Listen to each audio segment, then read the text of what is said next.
Oh, gosh. And we're back. Hi, everybody. As someone in the chat said, we get to hear the intro again, because how great is that intro, right? It's kind of funny that we got our streams crossed on this episode. Oh, yeah.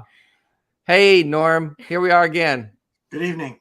Thanks for rolling with us. Sorry for that technical snafu, but here we are, and we're glad everyone's with us. And as we said before in the show that no one was watching because you were in a different show, I'm not really sure what happened, but Genevieve and I are here together. We're both in Mountain View, California. Yeah.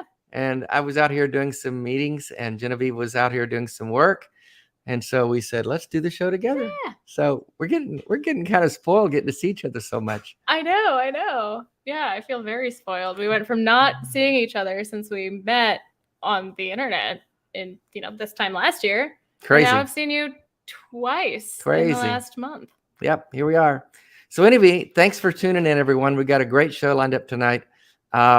Invite you to like and subscribe if you haven't already. And what's the number they can call? Please call into the show tonight. It's a great conversation. We want you to be a part of it. Absolutely, yes. Please call in with any and all questions that you have about circumcision, or if you support circumcision, you want to argue about that. The number to call is 217-375-9933. Yes. Norm Cohen, how are you? I'm good, thank you. Thank you for having me. And where are you coming to us from? I'm in Detroit, Michigan. Okay. And what is the organization that you have and that you work with? And I guess you founded it. Is that correct? It was founded as a chapter, and now it's an independent 501c3 nonprofit organization. I'm the executive director. It's No Circ of Michigan. And there are other groups all over the country and the world fighting against the practice of male genital mutilation. Okay.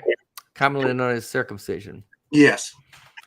Well, before we get into the nuts and bolts of that and the nuances and the misconceptions, all the things that we're going to talk about tonight, what got you interested in it? Why are you involved with this, and how long have you been involved with it?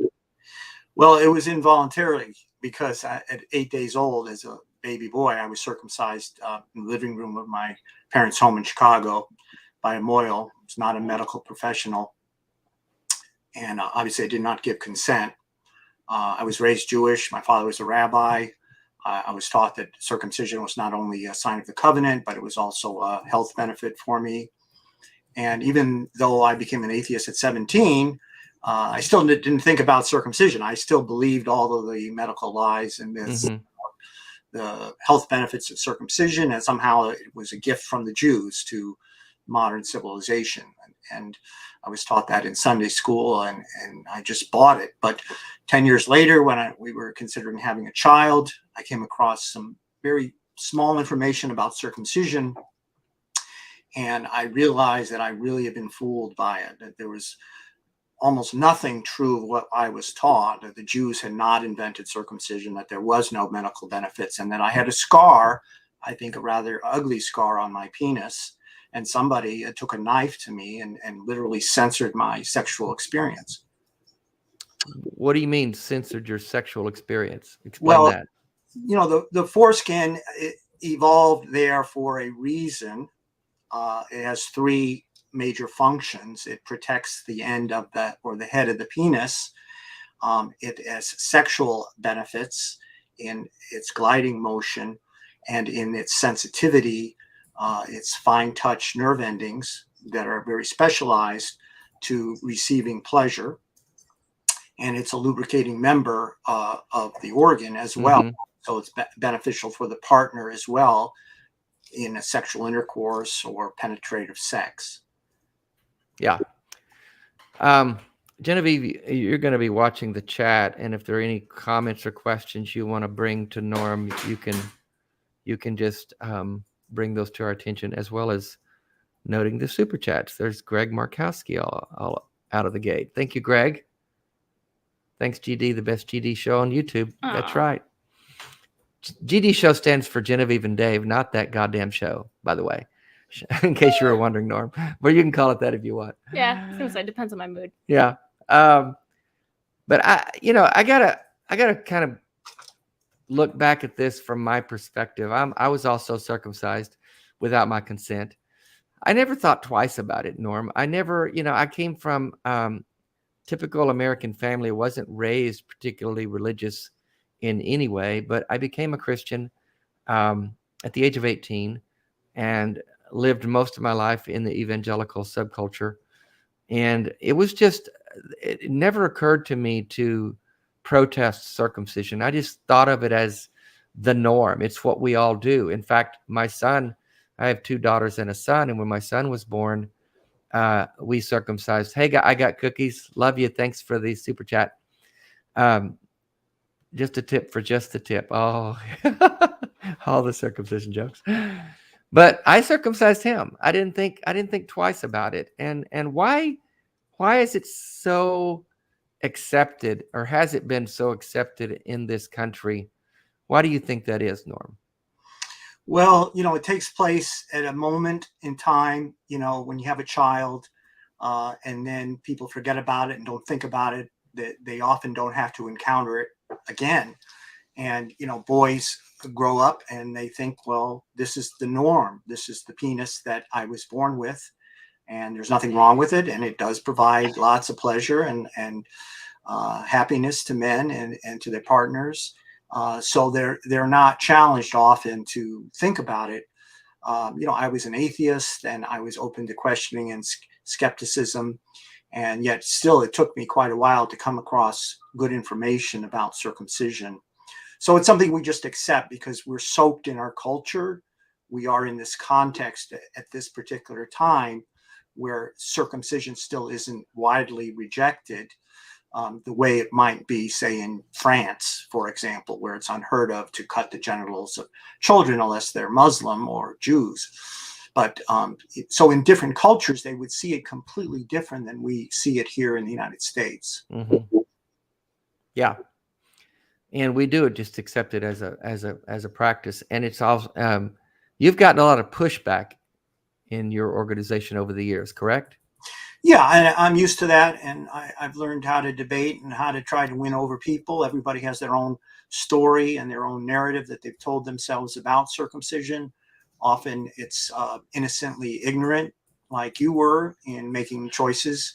But once we present rational information and help parents understand that they're harming their child by circumcising him, that often we do make a difference. What are the main, if you could name the top 1 or 2 or 3 arguments you get or have gotten over the years for the practice of circumcision? Well, there's the beginning where they might say, oh, it's cleaner. That might be the opening argument. Oh, it's clean. I heard it was cleaner, or I heard that it prevents disease. Or, oh, don't the Jews do that? Or don't the Muslims do that? There must be a good reason why they do that. They wouldn't hurt their children. So that's sort of the opening salvo. But then you get more discussion going, and you realize they think that the foreskin looks ugly, or they've never seen an intact man, or, women or their partners think it's gross. They just think in general, sex is kind of shameful and dirty anyway, and it must be the penis. Something to do with the penis is causing that sense of shame and dirt and disgust. And if only we could clean the penis good enough, if only we could just cut away enough to fix things, maybe sex wouldn't be so shameful and so disgusting to people's unconscious. Yeah. Genevieve, what has been your understanding of the practice. You know, I have to say, when I say circumcision, I have to wonder how we would view it if we, instead of that term, if we called it genital mutilation, which is what it is. It might be looked upon differently. But what is your, going back as far as you can remember, what are your thoughts about the practice? Yeah, I mean, you know, as somebody who doesn't have a penis, it was never really anything that I gave it, you know, much thought to. Until I think it was when I was in a class, you know, learning about FGM, female genital mutilation, and obviously, you know, there's no euphemisms for that. I mean, you could say maybe the abbreviation is, but overall, it's something that we rightfully look at with so much horror. And then I sort of wondered, like, oh, you know, we do that, you know, for women, but why? What makes this any different? And another sort of analogy that I think of is, you know, there has been a very big outcry against, you know, with dogs clipping ears or tails or declawing cats, and there's a lot of countries that have sort of have you know, made these practices illegal because it's completely unnecessary and it's mostly just for aesthetics. And it's insane that we don't do, you know, we don't consider that the same here, because I think that a lot of it is aesthetic. It's so interesting to me that we have this idea that a circumcised penis is what we consider normal, and we see that in pop culture. Every time you see some graffiti of a dick on the side of the road, like that's they draw it as as a circumcised penis. And that, why is it that, you know, in this scenario, we think that an unnecessary surgery is somehow making us, you know, normal in this country? Like, where did that really come from? Yeah. Well, even the diagrams in a lot of textbooks and health manuals don't show the foreskin or don't label it, you know, as not part of the penis. And the language is also very important, as you mentioned, that they say, oh, well, you know, the foreskin isn't really part of the penis. We're really not cutting part of the penis. And I don't know what other part it is. Of course, it's part of the penis. Yeah, it's not on your hand. And of course, it has a function. And they go immediately to this word health benefits, right? Which is only prospective or possible potential health benefits. It is not health benefits because there's nothing wrong with the boy. There's no defect or deformity or disease. So therefore, by any other standard in medicine, there should not be surgery. This is the only surgery we routinely perform on children without a diagnosis. There's nothing else that a parent can go in and say, please remove the toenails of my baby because someday, you know, we might have an ingrown toenail and it would get infected. And we can't have that. So we just don't see medicine that way. With circumcision, we make an exception. How much of it is financial, in your opinion? Some of it is, you know, the doctors don't want to spend 15 minutes educating parents. You know, they can do the procedure maybe in 10 minutes. And it takes them 15 minutes just to get the basics of informed consent. So, yes, they make money off of it. I don't think that's the primary reason. That is a reason. The American Academy of Pediatrics is basically a trade organization that wishes to keep the status quo. So they've declined to criticize the harm that circumcision causes and the known complications that it causes. Mm-hmm. Well, I remember my partner Bevan sharing with me. Are you okay with me sharing this story about your son? You know Bevan, Norma. She worked with the organization years back to protest this practice. But when she was in the hospital with her son being born, and she had to sign a consent for him to be circumcised, she was savvy enough to say, "Wait a minute, why is this necessary?" And the first nurse that came to her with the form kind of looked at her blankly and just walked out of the room without answering. And a little while later, another nurse, I guess, decided, you know, let's send someone else in and try this. And they came at her and tried to get her to sign it. And she asked the same question. Why is this necessary? Can you explain to me why I should do this? And again, no answer, walk out of the room. And finally, a third person, and over a course of, I don't know how long of a time, several hours maybe, and no one would explain to her the benefits of this or why she should do it. And finally, one of them just took the form and with a red marker, scratched through it several times, almost angrily, like, and then Bevan was like, what's going on here? Are you angry at me because I'm not giving you? No, I just don't want someone to accidentally circumcise him. And she was just like blown away at this routine medical procedure that it's almost like they try to trick you while you're there. Like, most parents, myself included, I'm embarrassed to admit this, never think twice about it because the doctor's always right. And if the doctor says, here, sign this, your son should be circumcised. Okay. Yeah. I remember, in fact, my doctor came back with my son and after doing the act, and I said, how'd it go? And he joked. He said he took it like a man. What? I mean, looking back at that, I'm going, what the fuck? Excuse me, sir. That's You a baby. just mutilated my son, and we're joking about it. But I didn't have enough foresight or insight to think twice. I mean, I'm just like, what is wrong with us? Mm-hmm. And that's how disassociated the doctor was as well from the pain and the harm that he was causing as well. Yeah. It's just like, oh, no big deal. We just took a knife to your son's penis and cut off a part of it for no reason. No big deal.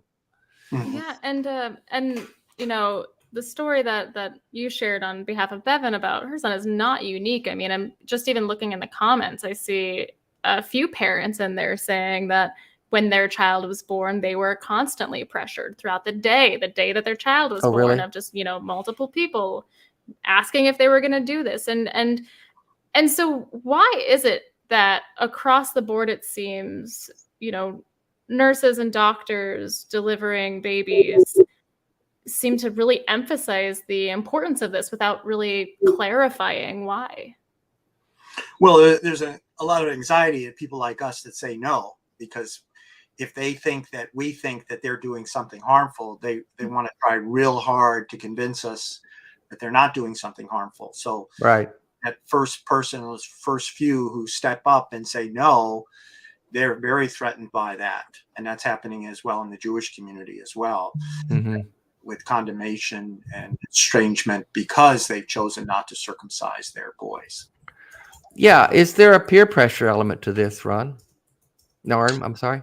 Yeah, I mean, definitely, both within religious communities and just socially. And there's this fantasy that he won't fit in the locker room, so have to have it done because dads remember getting picked on maybe in the locker room or something like that, having to fit in, blah, blah, blah, or having to match your father. The father feels that his son has to match him.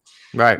So on. Now, that, again, that's the deeper reason. That isn't the first reason that they'll give, but when you probe hard enough, it does start to look very much like simple conformity, simply trying to fit in, and not some kind of special hatred towards the foreskin, or not some special concern about HIV prevention. Right. No, that's a good point. You got involved in this subject and your group at how long ago did you get active in this, Norm? 28 years I've been active, protesting around the country, running a chapter, running now a nonprofit corporation, tabling at events. We're at pride festivals. We do professional conferences when we can, just educating. And I do believe in the power of individuals to change through education, through rational thought, being given the right information. The internet and Facebook have been a wonderful benefit for us in spreading the word. Circumcision got started here for the same reason that parents were talking to other parents who were talking to doctors, getting them to circumcise. Well, we are now desocializing the practice of circumcision through social media by helping parents understand that this is wrong and really shameful for others to be doing. And I do believe in the power of shame and dishonor as a potent force in changing the culture. That the objections to the words like mutilation come from this sense of shame that is inner, and hidden by a lot of people who feel, maybe I shouldn't have done this, or I wish I had known better, or, this doesn't really look very good when I watch this on a video of that baby screaming his lungs out. Is this a religious practice, or are we just trying to conform so people won't talk about us and our son behind our backs? Mm-hmm. That's a good point. You read that super chat for yeah. us. Thank you so much, Samantha, for your super chat. I think some providers and facilities see this as a revenue stream. I think when we're talking about American healthcare, everything is essentially a revenue stream, unfortunately. And thank you again to Asexual Atheist. Hey there, how are Jewish communities handling this? When I was practicing Judaism, the bris was very much a part of who's a Jew. Yeah. Yeah, and unfortunately, in general, the Jews are resisting change. There are progressive groups that I could give you later that are offering the bris shalom ceremony. Officiants in every state can offer an alternative bris ceremony. I've published one online as well. When the Reform movement was founded in Germany in the 19th century, they gave it some serious consideration of giving it up because they realized the barbarity of the practice. Unfortunately, there was so much pushback within the Jewish community, and then the medical community at the same time was beginning to pick it up as a so-called health benefit. And unfortunately, because of that, it was allowed to continue even in Reform Judaism and progressive Judaism. It's become so much of a symbol of identity, unlike, say, keeping kosher or keeping the Sabbath. The circumcised penis is still a symbol of some kind of Jewish identity, even though that, most people in America who are circumcised, they're not Jewish. Right. The Jews particularly don't want to let go of this one, because it is the last practice and the last symbol of Jewish identity that a secular couple might have with the Jewish community. Mm-hmm. I saw a question in the chat, or a comment. Roll that back. Bible burner. Isn't it true that around 100 baby boys die every year in the U.S. alone due to circumcision complications? Do you speak to that, Ron? Why do I keep calling you Ron? Norm? I think that's a good approximation. It's very hard to know for sure because of the way these death certificates are written up. I know of cases where babies are said to have died as a reaction to the anesthesia, or weak heart, or punctured lung, or all kinds of reasons that are not the original source of the death, but the complications as a result. Sepsis is another one, blood infection. So, it's a very sad case. And beyond the 100, there's many botched circumcisions where there's the skin, too much skin was removed. There's buried penis syndrome, where the skin, the penis literally springs back into the abdomen. There's curvatures. There's cutting of the urethra. There's deformities that a boy may not know. The doctor may not realize what he's done until the boy reaches puberty and suddenly is having very painful erections and doesn't know what's going on. Bleeding through the scar tissue, lack of sensitivity, and that becomes more and more a problem as the boy gets older. Yeah. All for an unnecessary surgery. That's it's disgusting. We want to take a call. Genevieve, we got Cole from Wisconsin. Him wants to talk about the lies surrounding circumcision. You ready for a call, Norm? Sure. Great. Hello, Cole. Are you there? Hey, Cole. Hi. Hey, welcome to the show. You're on with my David here. Go ahead. Okay, so there's 3 entries from 4/13 to 4/14, 1996 in my medical record. I was born April 12th, 1996, and I'm just going to read you one. It's near the end of them. So can I go ahead? Yeah. The infant had a circumcision with Gomco clamp technique yesterday, using a somewhat larger clamp than I am usually used to using. Because we did not have a clamp that was of the correct size, we will be correcting this problem with immediately ordering an intermediate size clamp. The result was that the wound dehinged, the separation of the mucosa from the epithelium occurred with some bleeding. We repaired the wound with 5-chromic suture, circumferential around the penis. On examination today, the wound is intact. There is no evidence of infection. There has been no bleeding since then. I think we will get the same good results from this additional corrective measure as if it did not occur. And that was your experience? Yes, that's what the doctor wrote about it. What do you have to say about that, Norm? Well, it's very tragic.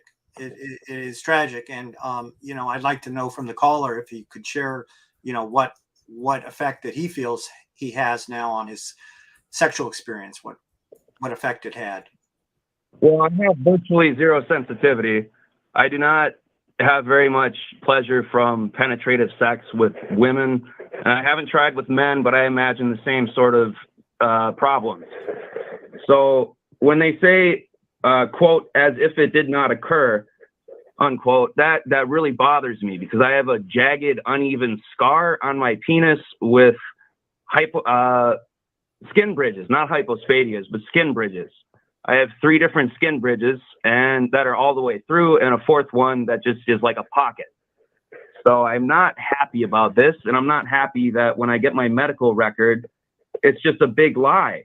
They said they will be correcting this problem with immediately ordering an intermediate size clamp. That's their solution. Wow. That's horrible. And by the way, the FDA issued a warning to hospitals about the year 2000 on the Gomco clamp, if I remember correctly, because they were mixing up the parts. They take apart the clamp is composed of about 3 parts to clean it. So they dump it in some kind of cleaner and then they put them back together, but they don't put the same parts to the same clamp together. So there's a mismatch in the fit. And that may have been part of the problem that you experienced. And they specifically said, no, you have to assemble back together the exact same clamp that you disassembled to clean it. I didn't know that.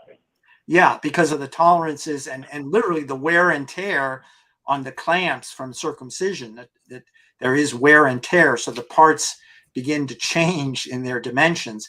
And it's an excruciating experience. The Gomco clamp is like, imagine a radiator clamp on the head of your penis that's clamping down, shutting off the circulation for a few minutes so that then they can cut without having a lot of bleeding.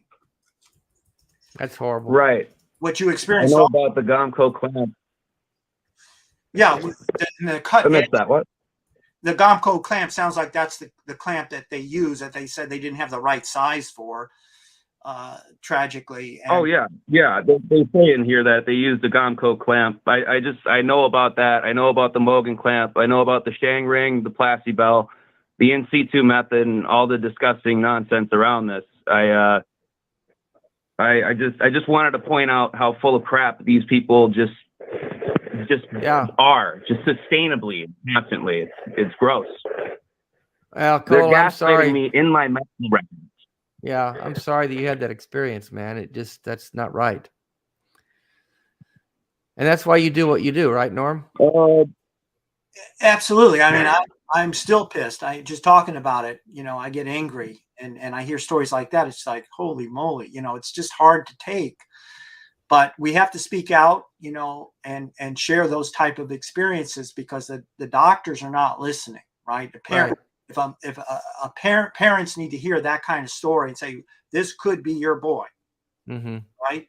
And even those who say, well, it's so rare. Okay, well, do you want it for your son? Yeah. This rare occurrence, is that what you want? You want to take that risk? Yeah. For what benefit? Yeah, for what benefit? That's the point again. For the destruction of human potential for sexual enjoyment. Right. Man, I'm just really sorry, Cole. And I see some comments in the chat. You should, telling to Cole he should sue. Well, I guess the problem with that is, Norm, that they got consent, right? So they're off the hook. Am I right? Well, and at his age, it's going to be beyond the statutes of limitations. I'm not a lawyer, but that's what Right. I'm familiar with this. Okay. But nevertheless, The lawsuits are going to become an There's important. no statute of limitations for these types of crimes in Wisconsin. Okay, well, then I would There encourage is you Then sue their ass off. to seek out a malpractice attorney. Have you looked into that, Cole? I've tried to, but it's hard to get anywhere. Meanwhile, there is no statute of limitations for this. It is hard to get anywhere. I have tried in my childhood. I tried to report to the police. They laughed at me and left. In my adulthood, I beat the crap out of them. I literally beat the crap out of them. So I've been at war about this. I have not been an idle person. It's not Right. that I haven't tried. It's that there is no progress to be made within the system we have here. If I go to the cops, I meet pro-genital mutilators. If I go to the court, I am surrounded by them. If I go to a higher court, I am surrounded by them. That's your experience, Norm? The deck is stacked pretty steeply against this issue, correct? Well, I Oh don't. yeah, of course we're stacked again. Yes, Right. but the issue of consent is now more and more of concern in general in our culture, to provide proper consent for any kind of procedure, any sexual activity. Consent has been in the news. It's been focused on, and yet, yes, we continue to do this without the consent of the child whose penis is being cut. But I do feel that with the right case or the series of class action cases, that we could bring a lot of pressure on the doctors and the medical lobby to stop this, because for the most part, they don't have a strong urge to do this. Yes, there's a little bit money, but aside for the religious reasons, they're not going to put their careers at risk for doing circumcisions. They're just not, they don't care enough one way or the other. They'll say, I'll do it if you want, or I won't do it if you don't want. Mhm. Most of them won't care. Yes, there are outspoken, proponents, but for the most part, it's just apathy. They don't want to listen to the voices of the men, but maybe the malpractice attorneys they'll listen to. Well, I saw in the comments about this. Scroll back down, Genevieve. Someone had said, Daniel, I tried to sue. No lawyer would take the case. Some said they could be disciplined by the court. If I was a woman, they said they'd take the case in a heartbeat. Speak to that, Norm. Well, there was a case in Michigan, and this was the only prosecution based on the 1997 FGM law bill that was passed by Congress. And this was the Dawoodi Bohra case here in Detroit, where there was a scraping of the girl's genitals, of presumably her clitoris was scraped with a knife. Okay. And they argued this is far less invasive than male circumcision. So you cannot prosecute us for this. It was prosecuted in the federal district court here in Detroit, and ultimately it was ruled that the law itself was unconstitutional because of the way it was written, and it was written at the federal level. They generally don't get involved in these kind of cases. Of wounding is usually handled at the state level. So the whole case was thrown out. But Michigan and many states now do have anti-FGM laws where any sort of nicking, cutting, scraping, scarification of any sort on a girl's genitals is against the law, regardless of belief, custom, religious practice, etc. And so we do need to bring other cases like this, and have the courts rule against the scraping of the clitoris, so that then we can go back to court against male circumcision. Yeah, I guess that's the point, that there's outrage with almost everyone for female genital mutilation, but the common practice of male genital mutilation is just ignored. Right. Yeah.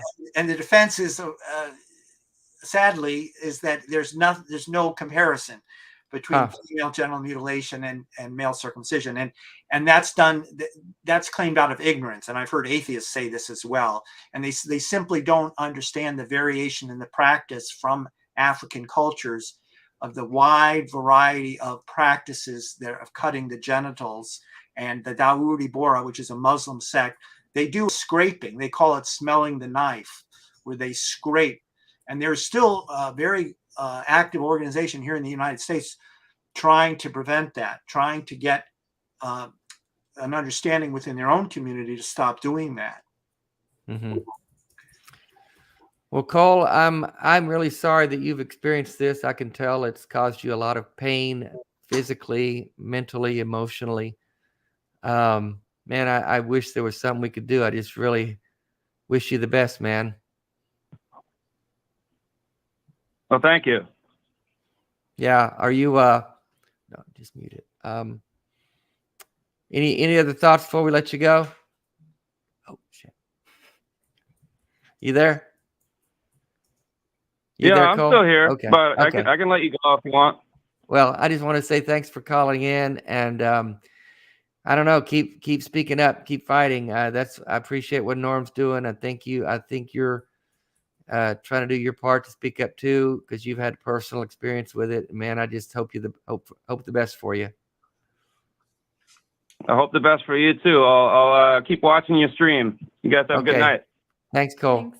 Bye-bye. I want to get to another call here. Lisa, she, her in California. Are you there, Lisa? Oops. We'll get you. Hello, Lisa. Hello, this is Lisa Bravermont. Hello. Thanks for calling in. You're on with Dave and Jennifer. Go ahead. Thank you so much. I really appreciate your taking my call. I'm president and co-founder of a new nonprofit that's dedicated to advocating for Jewish families who decide not to circumcise and making sure that they're included and welcomed in Jewish spaces. And this is the way we're approaching it. And we seem to be getting a lot of ink and a lot of positive feedback. We get a lot of mail from people. We get mail from people undergoing conversion who don't want to be circumcised, but often it's families who are opting out of circumcision and wanting to know if they'll still be welcome in Jewish spaces. And so we provide various services and resources to these families and also to institutions, Jewish institutions that would like to send a message of inclusion to Jewish families who decide not to circumcise. Well, that's amazing. Norm, were you aware of this group? Are you connected with them? Yes, and Lisa, thank you for calling. You know, I think you can speak to the sure. Hi, Norm. Hi. Yeah. So there are alternatives, and Lisa has been instrumental since the beginning to offer those to parents. What got you involved in this fight, Lisa? Why did you decide to get involved personally? Well, I have two grown sons, both of whom are circumcised, and I regret having had them circumcised. And I feel that there should be a place in the Jewish world for non-circumcising families. I feel very strongly about this. I began writing about it. In fact, I wrote an article that first appeared in 1990. This is a long time ago. So Norm and I have both been at this a long time. But that kind of got me on the track, and I have been writing about this on and off ever since. Actually, I co-wrote a book of ceremonies for these families with Brit Shalom ceremonies for families opting out of circumcision, and the book has 3 different ceremonies they can choose from, and a lot of information on how to do a Brit Shalom ceremony and avoid circumcision. And then I wrote a novel about it. So I've been in this a long time. I just have a passion for the issue. I think it's a really fascinating issue with layers of tradition and sexuality and medicine and all kinds of other meaning that's associated with circumcision. And I just find it really very important work. So So this is I have a passion for it. Well, that's awesome. Good for you. I'm Yeah, wondering. Thank you. So this is. Go ahead. No, I was just going to say that if anybody's interested in seeing what Bruchim has to offer, that's the name of our organization. It's called Bruchim, B as in boy, RUCHIM, and I'll write it in the chat. I actually did write it in the chat, but Okay, good. We're at bruchim.online. Yeah, Bruchim, Yeah, I'm going to write this right now. Yeah, add that to the chat. I think some others have done that as well. But I'm going to ask you and Norm both this question, because I have to imagine you get pushback from traditional Jewish organizations and individuals. Is that been the case? I mean, often, I know, Norm, your groups have experienced some really angry people who've come at you viciously with death threats and things. What is behind that? And do you get that as well, Lisa? Well, there's a fear of anti-Semitism. Yeah, well, one of them is there is some, legitimate fear of anti-Semitism based on history and the persecution and the prohibitions over history against the circumcision. That's not where we're coming from. So that's very important to know that. And this practice in the United States, the majority, as I mentioned, is non-Jewish circumcision. Right. So I think Jews need to understand first where we're coming from. We can still have a legitimate disagreement, but when Lisa offers an alternative to Jews, I think that, and I hope, that they will pay attention, that there's a growing movement within the Jewish community to change. Has that been your experience, Lisa? Have you gotten a lot of pushback? Well, we get some pushback. We certainly get pushback from very observant people in the form of notes to articles that we've written, and especially in the Israeli press. There's been some coverage of our organization, and there's been some pushback among observant Jews, as I said. But one of the very interesting things that we find is that talking about this as an issue of inclusion really sends the message that these Jewish and interfaith families may very well want to be involved in Jewish life and just are worried that they're not welcome because they made this decision, and they might get a lecture, or they might get rejected, or they might get excommunicated, or whatever the fear is. It's a very palpable fear. And I think, talking about it in terms of a fait accompli, in other words, as these are families who have already decided not to circumcise, do we want them or not? Do we as a community want these young families? And when it's put that way, there's a lot less pushback. I will say that.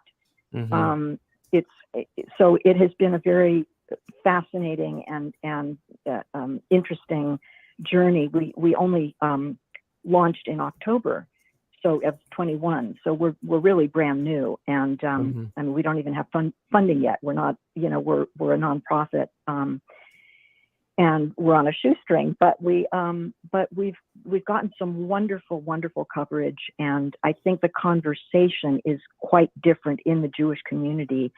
I mean, I may be flattering myself, but it seems that the conversation is more one of including these families or not including these families. And that's where the rubber meets the road for me. Yeah, that's, I feel like that's a great approach. I think that's a good way to come at it from my perspective, is to appeal to them in that community. And I really applaud what you're doing. Oh, thank you so much. Thank you very, very much. I appreciate your program and that you're covering this topic. It's a big topic. It's very emotional, and I really appreciate when any host takes it on, because it's not easy, right, Norm? Right. No, it's a tough one. And we do try to tackle tough subjects here on the show, and we do also, and I see you in the call, Ricky. Hang on, I'm going to get to your call in a minute, but we do, we're an atheist show, but we really try to tackle nuanced conversations of subjects that normally these kind of shows don't tackle. Not just, We're not just having the God conversation over and over, but we also try to bring in, how does faith, how does, especially Christianity, because that's the water I swam in for years, but any kind of faith, Judaism, any kind of religion, how does religion affect and influence the things that we deal with in society? And I have, I thank you, Kim. I see your super chat. I think we missed a couple. Oh, yes. Sorry, everybody. Corey Springer, we always try to acknowledge the super chats because they keep the show going with the donations. Excuse me. But I have this nagging sense in me, having very little direct knowledge of this subject, not like you guys do, Lisa and Norm, but I've always had this sense that religion is the boogeyman behind this issue, and that, God chose circumcision as the way to mark his people, and that idea promulgated itself throughout Christian history, and the big argument in the New Testament between Paul and Peter and everybody about whether to mutilate genitals or not, and whether or not God would accept people whose genitals weren't mutilated. I just wonder if these conversations would be different if we use that kind of language instead of some name like circumcision that we can make nice with. Well, I think that the problem is sometimes language that's more direct, like mutilation and barbaric and things like that, which certainly one could argue are true of this particular practice. Sometimes those words just make people so defensive that they can't hear it, and they can't hear it. And it's just human nature. It's exasperating, but it's human nature, and we just have to kind of go with that reality. Yeah, I agree with you. I think that's a good approach. You're wanting to have the conversation, and if you use the volatile language, it's just going to shut the conversation down. Yeah. Well, y'all are doing great work, much both for having of you. me on your show. Well, thank you for calling, I really Lisa. appreciate it. Yeah, Okay, and right. Thanks again. we put the organization in the chat. So if you want to put any more information in there on the website or anything else, just feel free to share that. Okay, I appreciate that. Thanks again. Thank you, Lisa. All right, bye. Bye-bye. Bye, Lisa. So Norm, you were familiar with that group, and Lisa, you guys have a history there?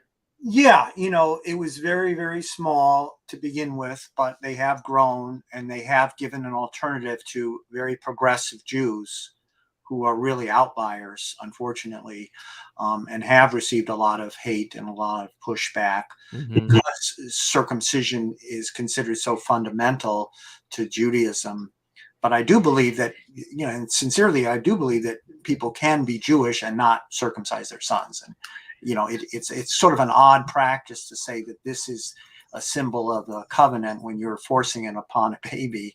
I don't know how it can be a covenant, and why the marking of the body is so spiritually significant, and not the practice and the beliefs that one does, as an adult, that parents seem to be able to escape this responsibility if they want to be Jewish by circumcising their son and saying, well, I fulfilled the covenant, but yet they don't practice Judaism at all. Right. If you see any comments in the chat that you want to speak to, grab them. Yeah, I mean, I just think it's interesting that, in America, it's very, very normal to circumcise your children, and that's just sort of a cultural standard that, even secular non-Jewish people adhere to. But I also understand that when what we're talking about here, to stop this, it really does need to be a cultural shift. And those cultural shifts are that much more difficult when that culture is derived from an important place of faith. Yes, but with the decline of religion, and it is declining in the United States, I've been following very closely, that there's going to be more and more pressure on the practice, and they're going to try and cling to health benefits as a defense against the religious practice. And this has already have happened, where they say, oh, it prevents HIV, and I'm Jewish, so this is nonsense. But some of these studies are designed and carried out by Jewish researchers and doctors who are promoting it and mixing their religious views with their scientific views.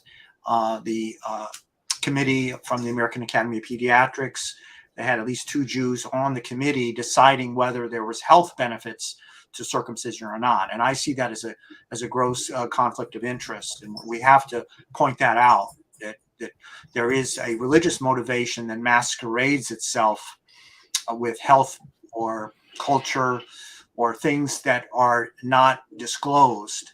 We need to call that out and say, we're not listening to that kind of disguise that, Yeah. need to be Yeah. look at their own agendas and honest about where they're coming from. And particularly, if you want to maintain it as a religious tradition, if you start mixing other reasons, you've corrupted your own religious beliefs. So it's not good for the Jews, for example, to start claiming health benefits. It's just a corruption of what was supposed to be a covenant between God and Abraham. Yeah, and I'm really glad that you brought up some of the studies, because I do want to talk about those, because there's, not just with the religious bias that has influenced the outcomes of different studies, but a couple of other ones. But we do have a call from Ricky in Washington. Him, should I find a new doctor if the one I see currently performs circumcisions? So I want to take this call and then definitely talk more about different studies. So if I can get this on there. Hey, Ricky, you with us? Yeah, I'm here. Hey, Ricky, what's your question about for Norm about the doctor? Well, let me start. It's a little embarrassing, I suppose, but it shouldn't be. I don't know. So I think I was maybe 4 or 5 years old, something like that, when I was circumcised. I think it was a medically necessary thing. I'm not exactly sure. I remember the surgery and everything. I woke up a couple times during.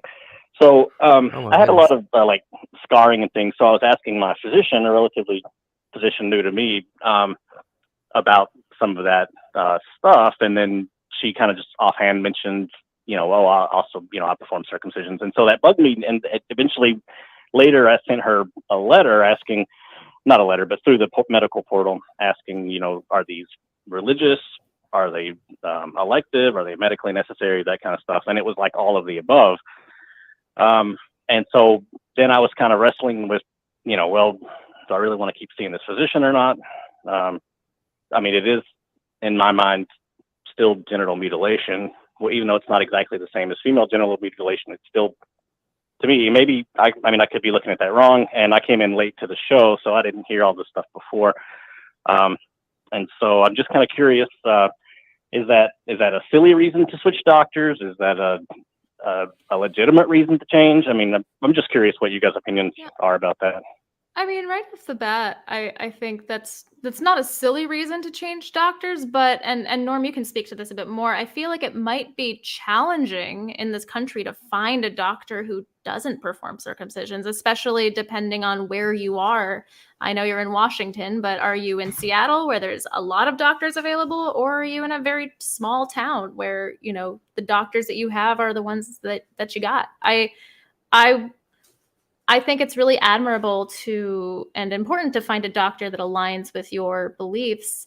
But I also would, I wouldn't want you to miss out on necessary medical care and just not see a doctor at all because you can't find one who doesn't, not perform this Sure. barbaric procedure.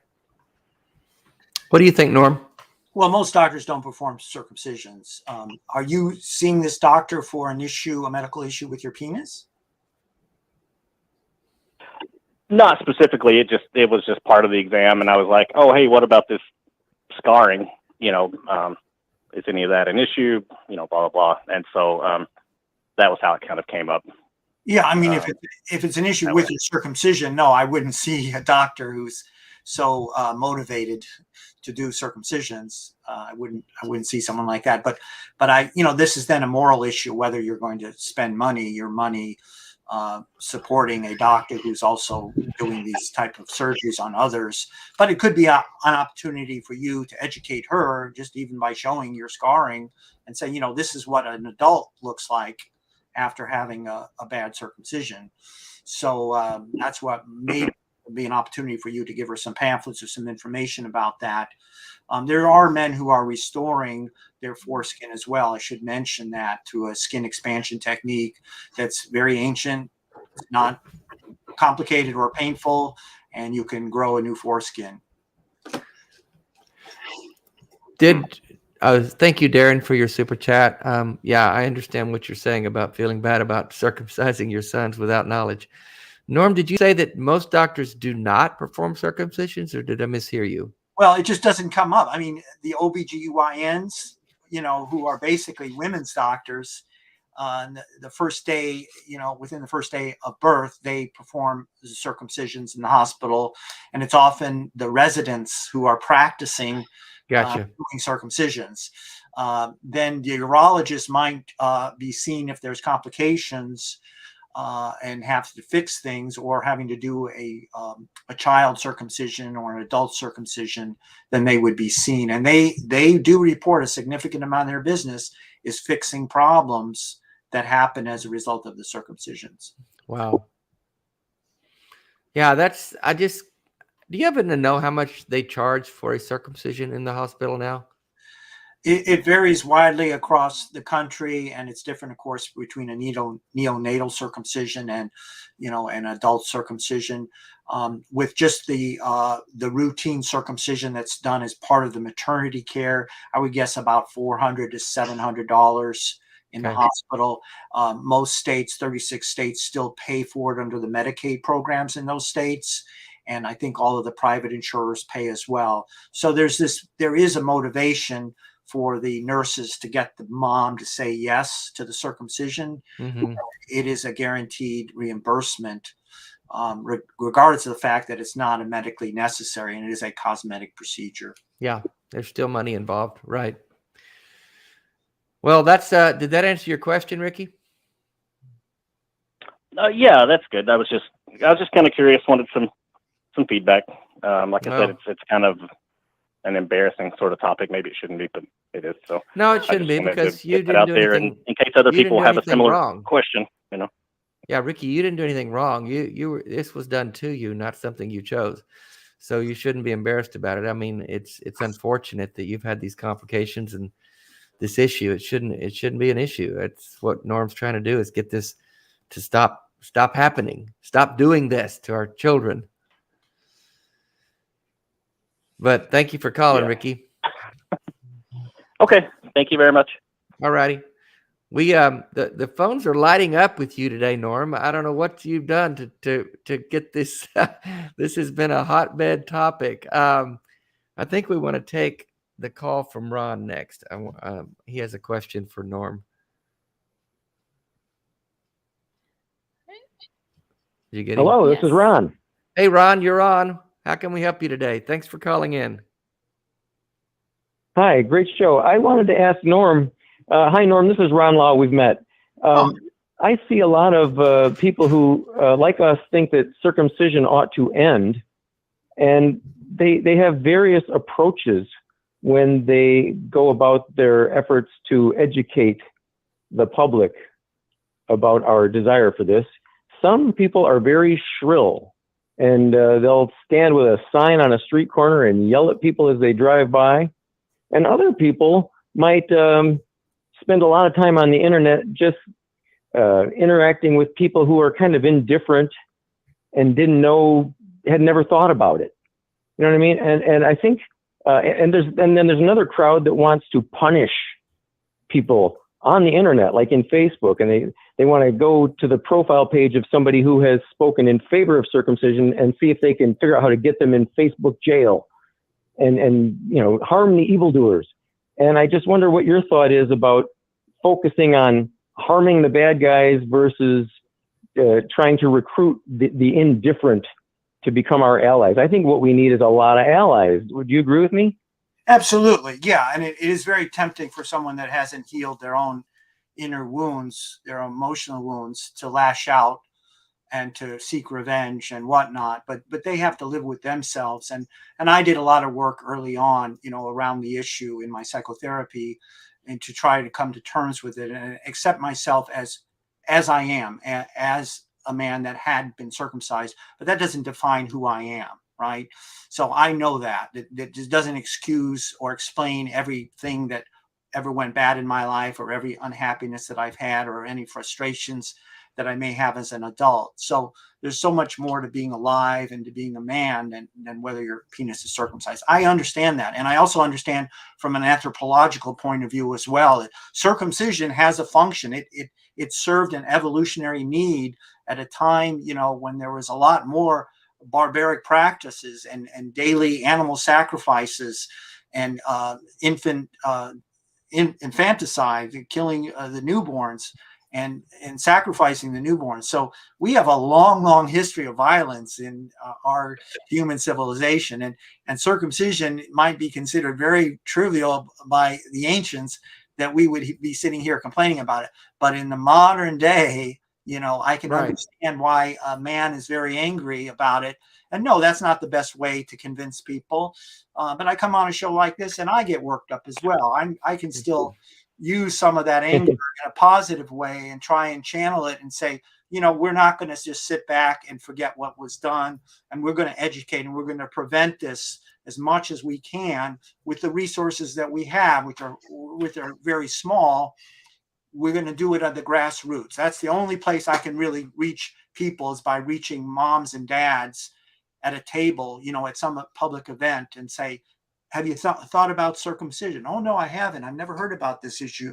Well, do you know the function of the foreskin? No, I don't. So that's how I can start that conversation, Ron, that you're suggesting.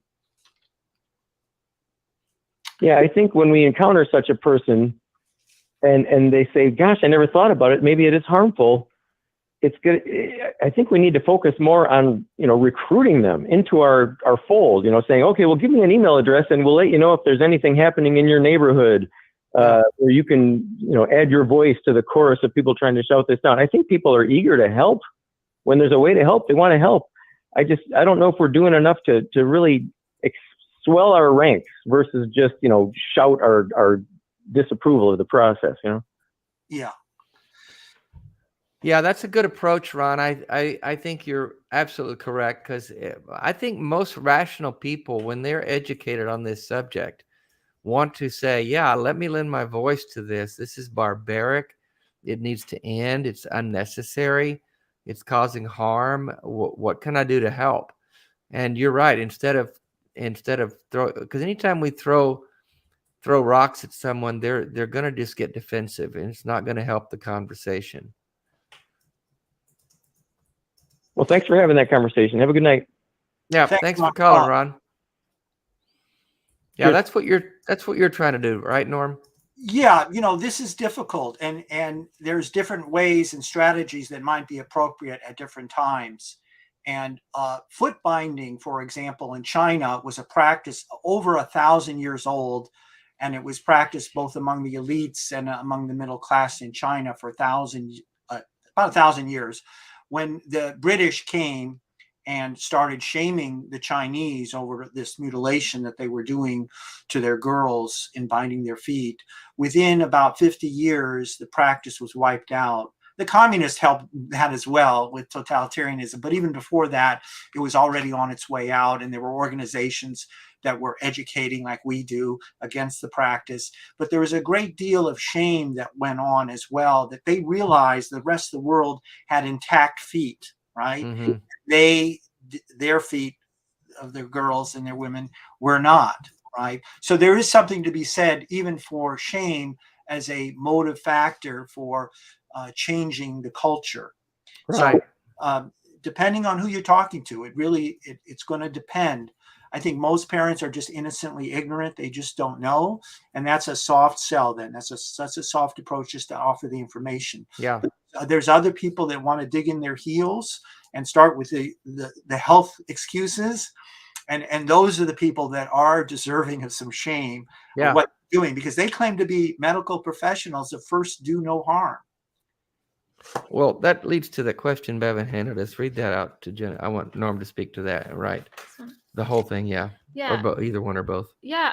So 2 questions that we have from Bevan. Can you talk about why the media promote circumcision by creating misleading headlines on some of the benefits or the dangers of not being circumcised related to HIV, STDs, UTIs, etc.? Well, they like a catchy headline.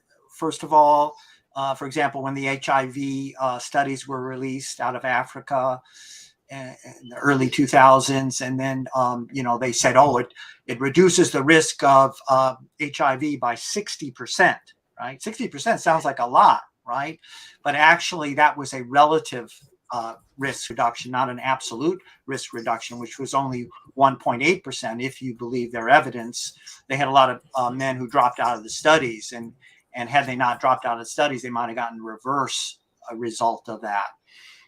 Then you have the people, the men who are circumcised reporting the news, or the women who had their sons circumcised, who married circumcised men who've only been with a circumcised penis.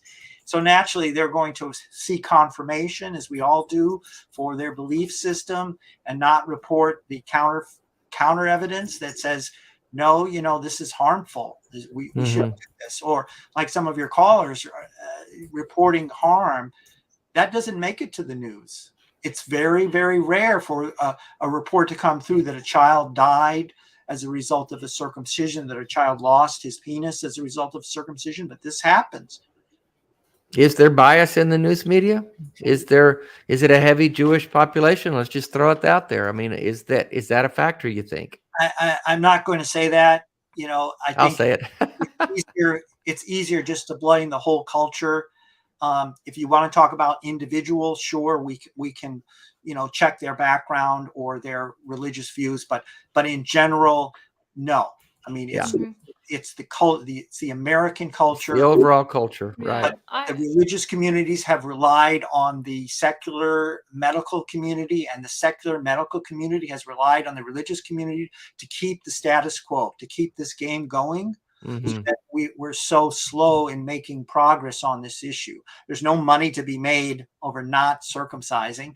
There's no large constituency of babies that are lobbying in the capitals against the practice. Yeah.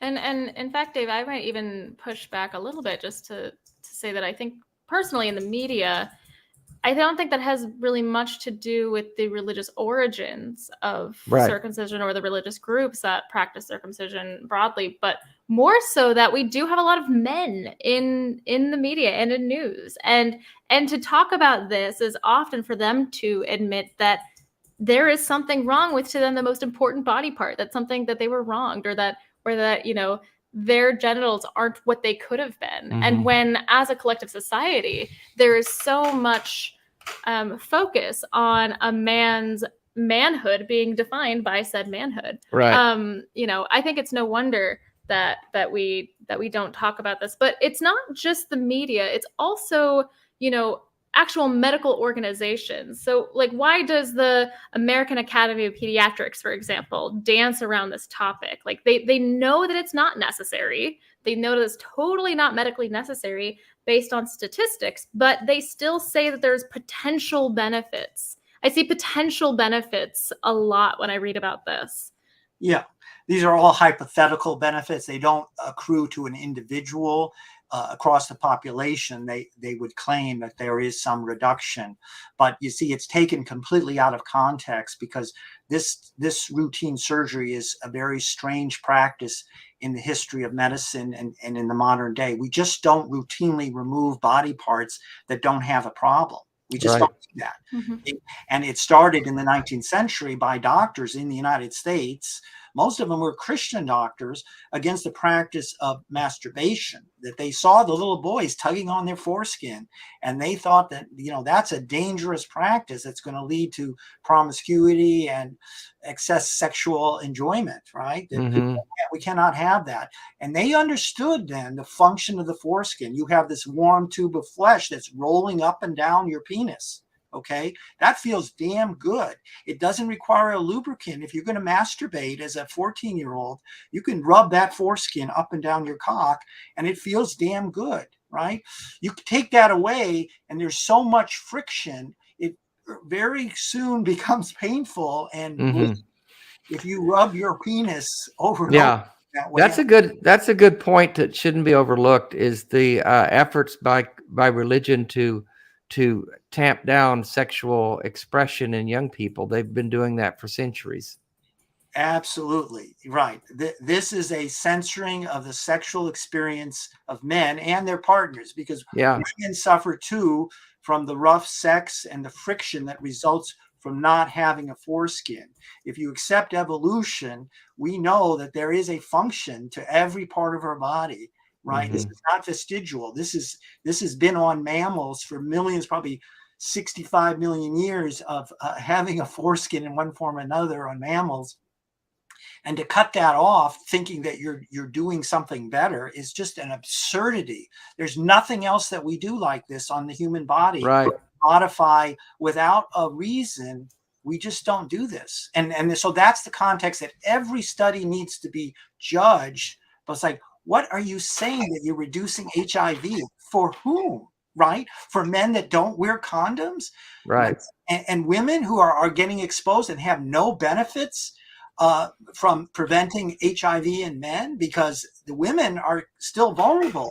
The women lose the opportunity to insist on a condom if a man, say, having exposed to a campaign in Africa for free surgical circumcisions, and he thinks that now he's not going to transmit HIV, and the women feel less able to insist on condoms, which we know is a much superior preventative for all kinds of STDs. Right. Yeah. So when they say it prevents HIV, not for women.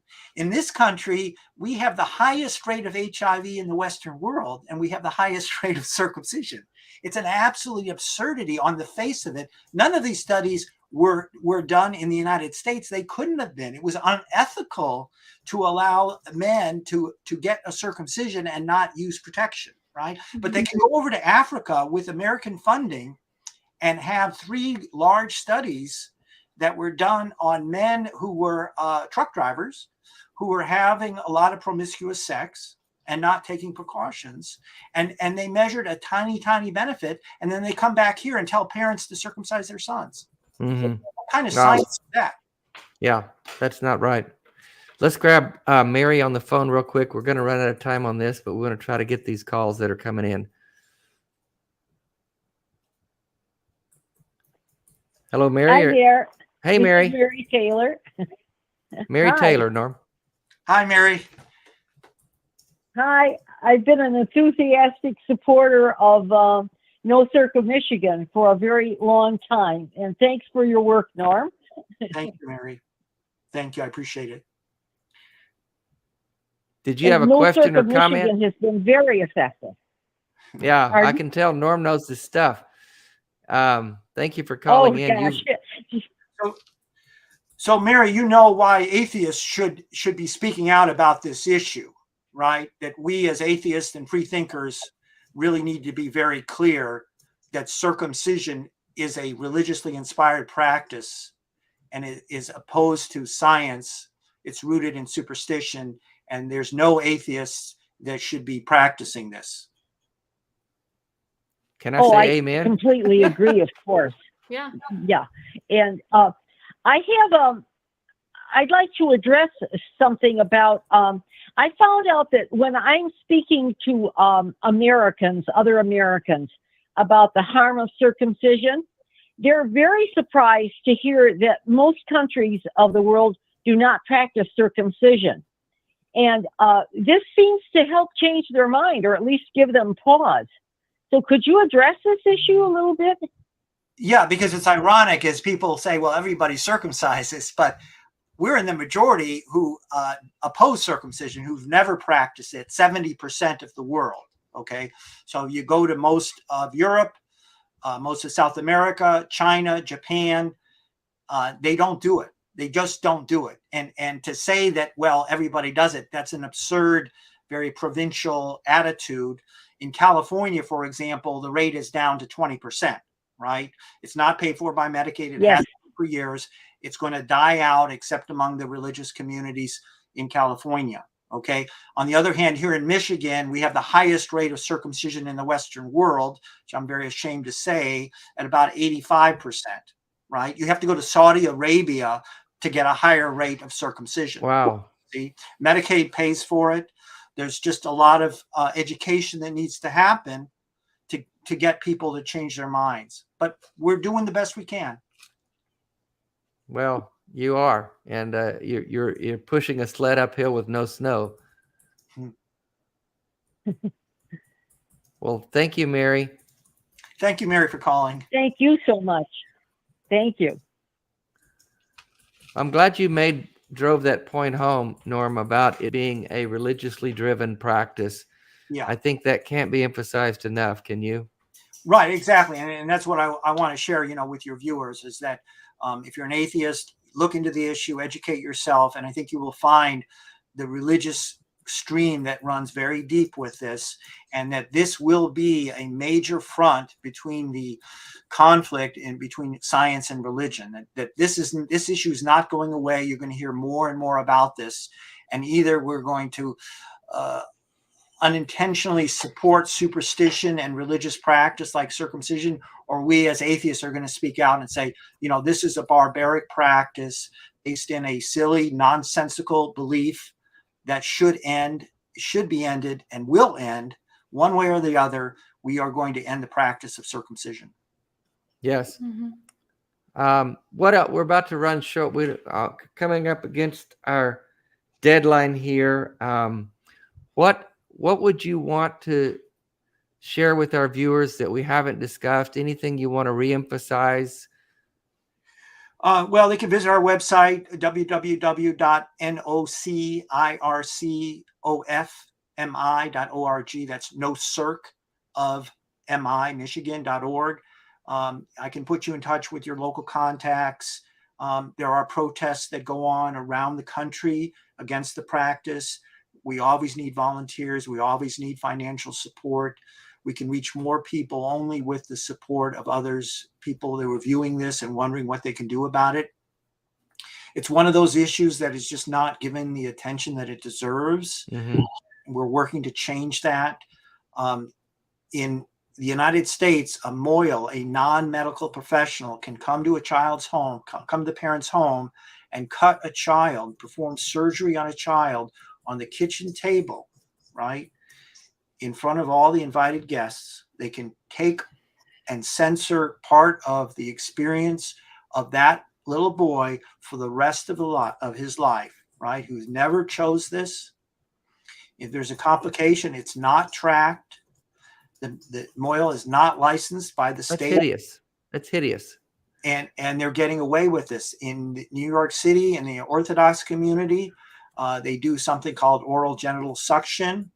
Mitzitza bepeh in Hebrew, which is a sucking of the wound of the bleeding penis, which they believe is a hygienic measure, ironically.